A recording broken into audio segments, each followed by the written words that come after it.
Бәріңе сәлем достар. Распаковка чек. Қараңыздар. Аш, қара, қуан деп жазып қойыпты. Әрине, ашамыз, қараймыз, қуанамыз. Дедік. Давайте на кішкентай заттан бастап көрейік.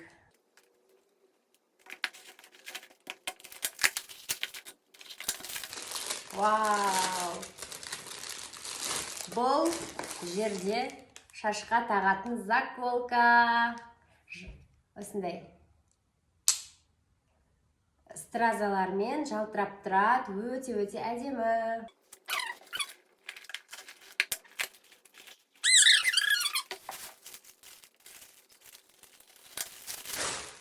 Вау!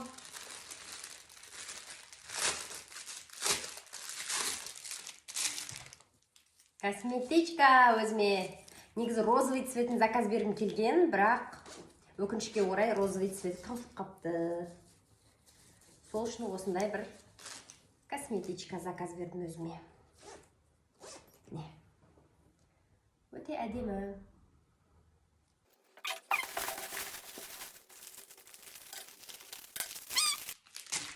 Бұл жерде соткама чехол. Ой, соткама деп қойғыл. Зарядчи деме. Қараңыздар. Күшті. Мынандай басына арналған түрі. Сосын мынандай жүрекшелері бар. Мынандай. Ой, көрсете алмай жатырмын. Жүректері бар осындай. Қазір жабыстырып аламыз. Оларды 4 жүрек бар екен. Және де осындай жабыстыратын наклейкалар бар. Осыларды жабыстырып алатын.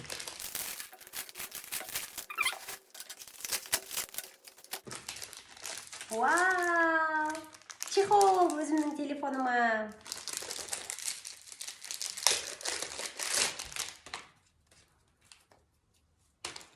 Вау! Надада жүректер бар, еще мынаның да түсі серый, зарядканың чехолы. Телефонның да чехол серый. Екеуінде де жүректері бар, еще жүректері бірдей ғой. Күшті. Наптыр өзіме күшті. Келесі. Мына жерде көрсетуге болмайды. Іш киім.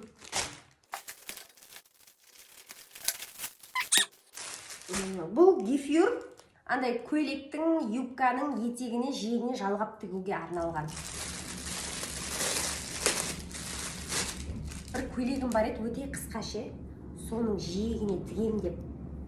Мынау деген жалпақ қой, мәні қара. 14 сантиметр деп жазылып тұрды бірақ. Ой, қайрат ол жағын аяғы екен. Міне, осылай болып тұрады ғой. Күшті да, жағынан бетіп тігесің көйлектің жиегіне мынандай әдемі болып тұрады. Көреміз енді қалай шығатынын. Вау!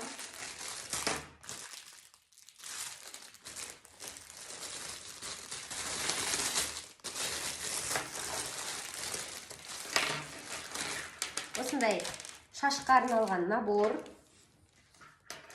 Моншағы түсіп жатыр. Ненің моншағы, білмеймін, мына жеріне көудем. Мынандай невидимкасынан 2 штук бар екен. 2 невидимка. Простой темір. Вау, мынандай несі бар екен. Заколкасы. Одан осындай 2 резинкасы. Одан кейін мынандай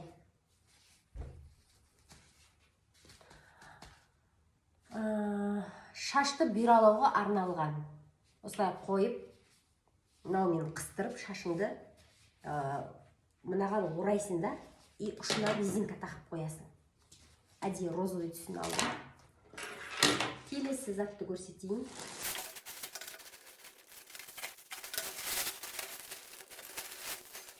Бұл жерде өзіме заказ берген безрукавка. Давайте көрсетейін, Ой,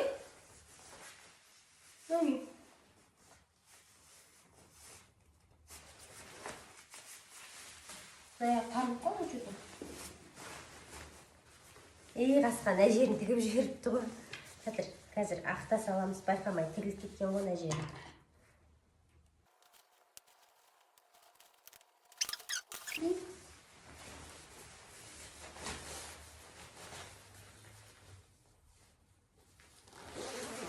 Вау!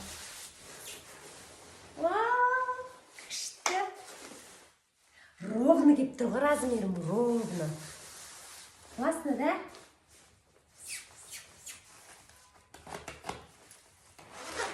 Ағы розовый көгі бұл. Қарасын ала салайшы дедім. М размер, ең кіші размер М. Мынау ең кіші размері.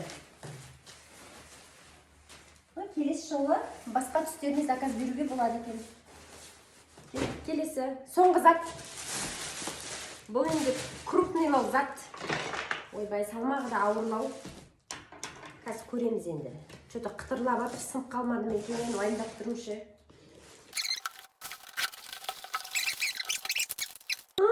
Айттым ғой сынған банау. Ё-майо. Ё-майо, сынған банау. Блин. Сынған банау деген. Короче, сағат заказ бергенмін ғой. Күндіз кәдімгідей көрініп тұрады, түнде жақсаң жанып тұрады және сағат бұл. Не, цифралары. Енді нағарасай сынып қалып тұр ғой. Блин, қатты жыным кетіп тұр енді. Нағарандарсай сынып. Қара. Айнектерді қара. Не істейміз енді? Не істейміз?